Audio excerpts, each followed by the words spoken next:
3.5 years later, we have a leader with a party that is fully behind him and working to go to Jamaica House as the next president of this country.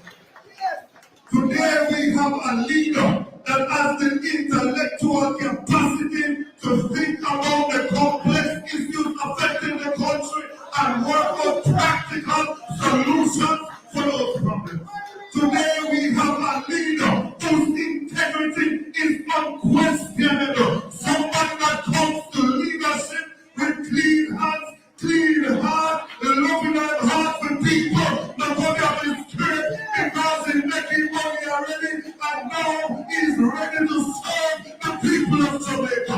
Today we have a leader who represents the PNP bastion of South St. Andrew. Make way to make Prime Minister of Jamaica.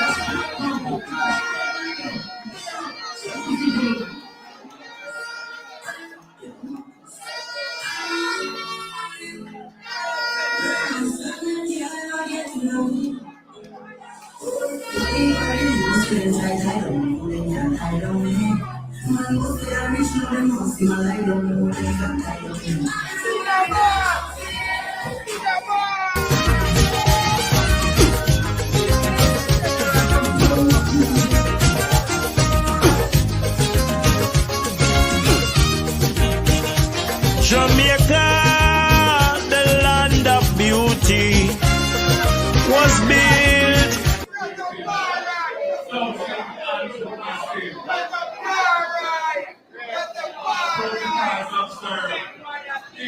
Each and everyone on the platform.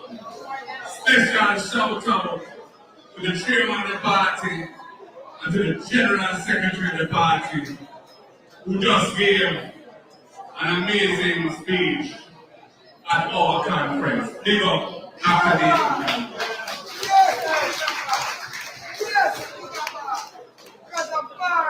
South St. Andrew has delivered 3 finance ministers to Jamaica. 3. The first of them was Noel from Nethersoul, very close friend and confidant of Norman Washington Mandela. He is the man who was the architect of the Central Bank of Jamaica, the Bank of Jamaica. After he passed on, he was replaced by Vernon Arnett, the man after whom Arnett Gardens is named. And he became the second finance minister from South St. Andrew. Then we had the great Trenchtown Rock, Tony Spalding, who was perhaps the most significant housing minister in the history of Jamaica. We had Bobby Jones, a true comrade, who when he was asked, he made way because PJ needed comrade Dr. Omar Davis to be the third finance minister from South St. Andrew. South St. Andrew has served Jamaica well because we have put in Parliament people who can deliver what the country needs. And now history is calling for South St. Andrew to send the first Prime Minister from this country. I'm Mark TV, Mark Jefferson Foley, have the honor and the privilege to serve you in that capacity. Comrades, his honor make me what I am in politics. Honor do it. Without you, I couldn't be here. From us, it's Omar really bring me in and thing, you know. Put me on the executive, and through me love the music and the culture. I mean, no, sir, that's where we really come from. They say, yeah, I love sir. And when you step down, the man them hard and pull me and say I have to step forward as the chairman. I said, boy, think about it hard. And the decided I would do it. And I was truly blessed by the delegates, the great delegates of South State Council, right in this movement. And a year later, when Sister P and Dr. Davies retired from public life, there was a by-election, and Angela Baumbach and myself were both sent to Parliament, and I became the Member of Parliament and your representative in the Garden House, 2017. Comrades, since then, history has just continued to build and unfold. And I find myself in 2020, after we were on the beam in the general election. Again, them turned to me and said, you have to deal with the thing. Think about it long and hard, because that was never part of my plan for my life. I tell you the truth. But they say history would never give you if you never gave the people the chance to decide whether they want you or not. And I decided to deal with it.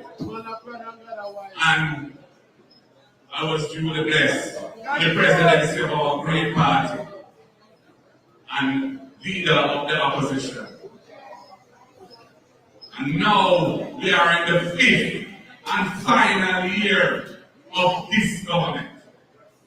And the people of Jamaica are fed up and tired of what they see in their government and what they feel coming from their government.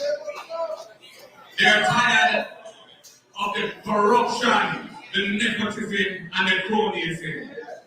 They are tired of having made the sacrifices to solve the fiscal crisis that have been facing our country. From, first of all, Dr. Phillips and Sister P. Then after they won in 2016, it continued. And the people are not feeling the benefits of those sacrifices.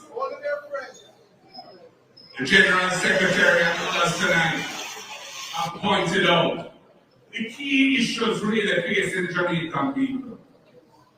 I come to this position not because I want power. I see this position as a means to achieving better life and betterment for the people of Jamaica. Those who need it most. I am tired. I am sickened by what you tell me when you or your relatives have to go down a public and you have to be in a wheelchair for days when you should be admitted to get health care, and when you need certain tests, it's hundreds of thousands of dollars you have to find to do it.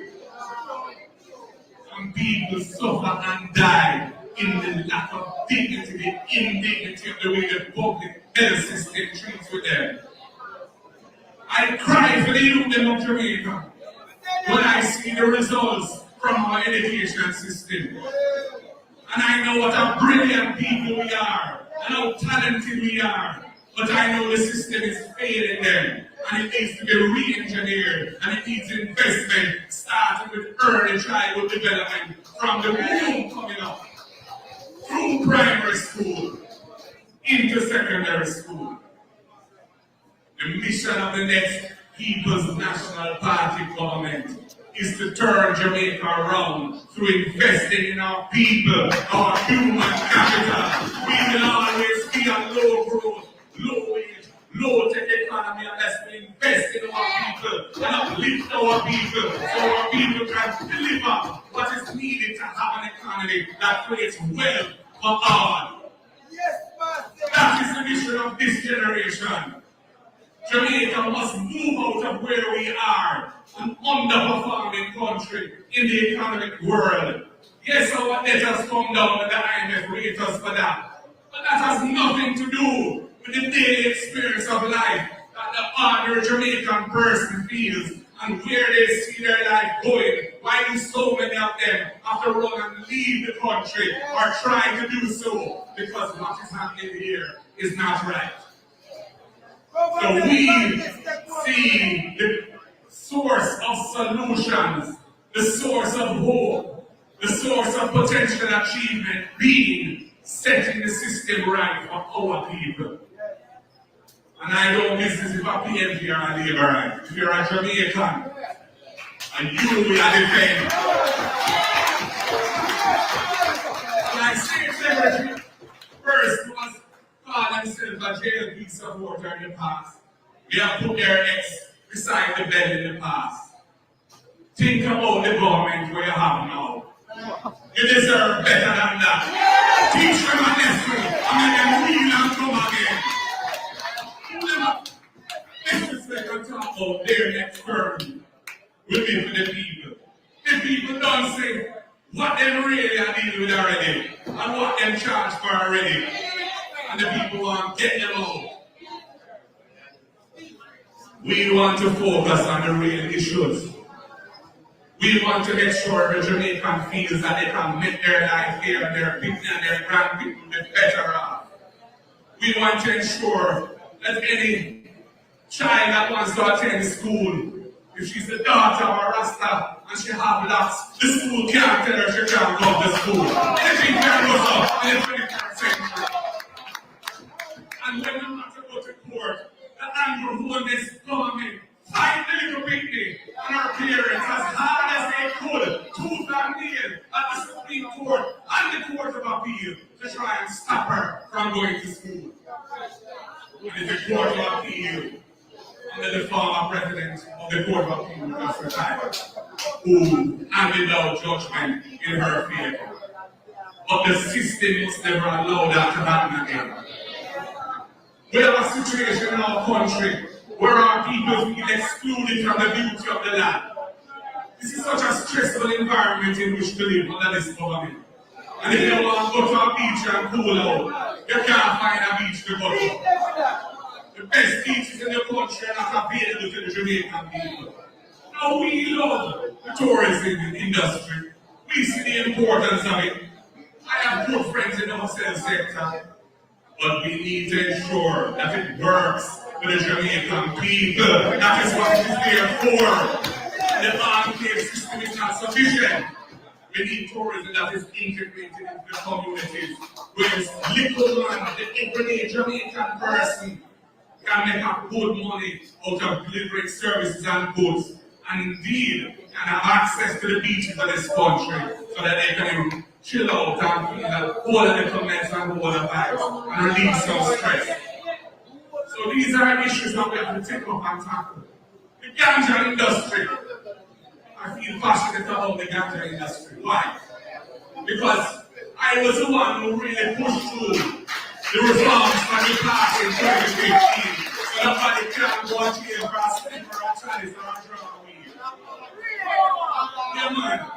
And if you have a criminal record, some past offense or personal use, you have the right to have that automatically removed from your record. And we do that. Our People's National Party do that.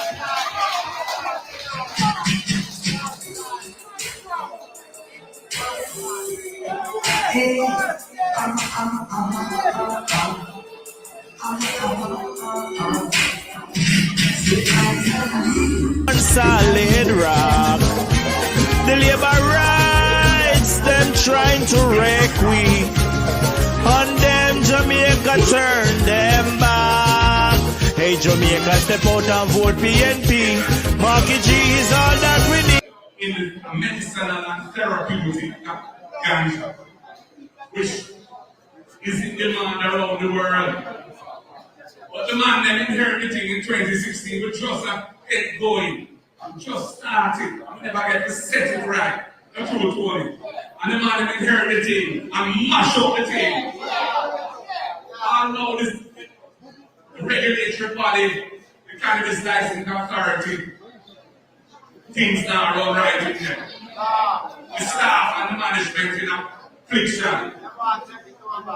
And the people who have invested in the industry are very disappointed because the way that the thing has rolled out, it makes it almost impossible for them to survive in a business. That was never the intention. Intention was that industry should be fully accessible to the small farmer, whether you be in Orange Hill or whether you be in St. Elizabeth or St. Andrew, right just up in South St. Andrew. You're going to make a good money by growing some good quality ganja for medicinal and therapeutic purposes. That was where we were going. We have to set the thing, we have to fix that so that the industry can thrive. And you hear what the man said. He said, our spokesperson for agriculture, fisheries and rural development. Why do you think you put a man like him in a position like that? The man full of ideas, the man full of energy, the man full of commitment. And I know he will take agriculture, fisheries and rural development to a different level. A level that normal man they always intended it to have in the economy of this country.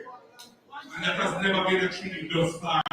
We intend to deal with that. Because our economy coming like a stool that don't have enough legs to stand on. We're too vulnerable. And some of them kind of wobbly because if something happens foreign and the world turn a certain way, everything locked up. So we need food security. We need to deal with that thing. We have a man here tonight. I want to big him up to Anthony Hilton. That man was the man who was the vision of this country becoming a logistics hub in the global trading system, where ships coming through the Caribbean because the man major shipping lanes in the world for trade is through the Panama Canal, and the ships have passed Jamaica. And he said we can build out a logistics hub where they can come here with goods that need assembly, need value added, need ship services, etc. And we can have high value added jobs that our people can make some good money from. And he persuaded the cabinet to have a master plan, a business plan for the industry develop. It was an expensive document because it was an important and complex matter. And it has been delivered. And the laborers have now rolled it out. The special economic zones that were supposed to integrate with that industry. We developed the legislation and passed it. But it has not the impact it should have had because the piece with the logistics has not been fully developed the way it should. Comrades, we have a whole heap of work to do. And in order to get to execute on these things and make Jamaica move, we're creating sports, we're creating music and culture. But when it comes to money and economics, it's like we're not really able to take the right way. We have to change that so our people get a good chance in life and can step up right as up and achieve their hopes and dreams here. And in order for that to happen, I am saying to each and every one of you, as comrades of the People's National Party, do your duty. Do your duty. What is your duty? Your duty is to ensure that happens. And that means each and every one must ensure that we bring all voters to the polls to vote in the next election who we are confident will put their head beside the head. And South St. Andrew is blessed because Tony Spalding set the thing when he built Garden Gardens out of the heart of the ghetto and gave us decent housing in this constituency. And we are blessed because we are committed to the party that achieved that and I in yourself. So we have to be prepared to go out the road where you have friends and relatives in other constituencies and help them to deliver the victory too. You have a duty. And a simple thing to come our way to this election. They're not going to give it up easy. You hear Raymond say, you find that kick of them do. When they kick you can't know that we are watching the same way. Because we have to deliver the victory for the Jamaican people. So comrades, this year we had a private session. We never bothered with the big public session. Why? Last year we a massive public session and the year before. But it's when very late, I'm say the level of deprivation and hardship that many of our Jamaican people were going under. I said to myself, yeah, we were blessed and we never got wickedly like them. But before the case, I went to start in St. Thomas, then we go Clarendon, then we pass through Manchester, southern Manchester, and go St. Elizabeth. And we see all the place and all the people are suffering. And they said, no, this year, we're just going to have a private session. And then afterwards, we'll have some speakers and we'll talk some truth to the people then and build the lives. And that is what we have done. So, comrades, it's an honor and a privilege to represent you. But I'm here for a purpose in life. And my purpose in life is to lead the PNP to victory and deliver a better life for the Jamaican people. That is what I want you to do. Are you ready? Are you ready?